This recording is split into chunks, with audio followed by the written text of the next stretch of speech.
Oklahoma City bomber. Maybe one of the benefits of me talking to you today is that you'll see that maybe not everything is true that you've heard about me. On the morning of April 19, 1995, a decorated Gulf War combat vet blew up the federal building in Oklahoma City using a truck bomb that he didn't build in a Ryder truck that he didn't rent with the help of a passenger who didn't exist. Having just gotten away with the largest act of terrorism on U.S. soil to date, the Fort Bragg-trained Special Forces Sheep Drip Dropout blended in with the crowd by making his getaway in a car without a license plate and was immediately pulled over. The ATF was the supposed target of the attack, but luckily all of their agents were out of the office that morning. Later that day, the president boldly declared, "We will find the people who did this. And when we do, justice will be swift, certain, and severe." Except for John Doe number 2. John Doe number 2. John Doe number 2. who, according to the FBI, never existed. In McVeigh's unprecedented 3.5-week trial, the prosecution didn't show the CCTV footage of him and John Doe number 2 parking the Ryder truck. Didn't explain why 24 separate witnesses mass hallucinated the existence of John Doe number 2. Didn't explain why the government was testing truck bombs and the Army was storing Ryder trucks at Camp Gruber right before the bombing, and didn't talk to the FBI informants who blew the whistle on the plot. But they did collaborate with the CIA, and they did convict McVeigh as the lone wolf bomber and Terry Nichols as his bomb-constructing accomplice.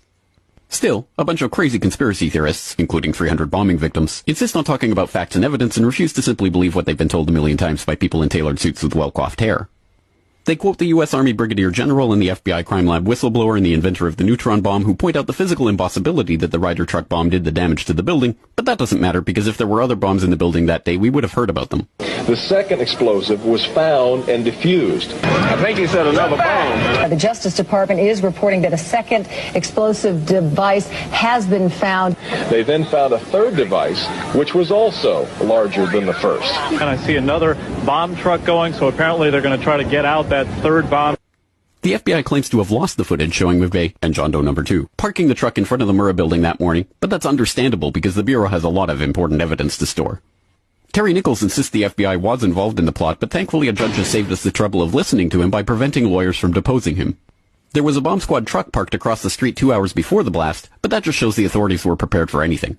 And other documents obtained by 2020 show that someone called the Executive Secretariat's office at the Justice Department in Washington and said the Murrah building had been bombed. But this was 24 minutes before the blast. But that just shows the public was unusually vigilant that morning.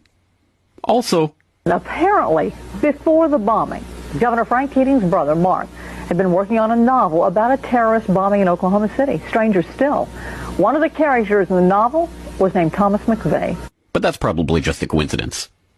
McVeigh wrote a letter to his sister where he admitted to being a secret Special Forces operative, and he complained to friends of the pain in his ass from an Army-implanted microchip, but that's crazy because if he didn't actually leave the Army in 1991, there would be proof of that. McVeigh was not executed on May 16, 2001 as scheduled because the FBI had failed to turn over thousands of pages of evidence to McVeigh's defense attorneys. But the execution went ahead on June 11th.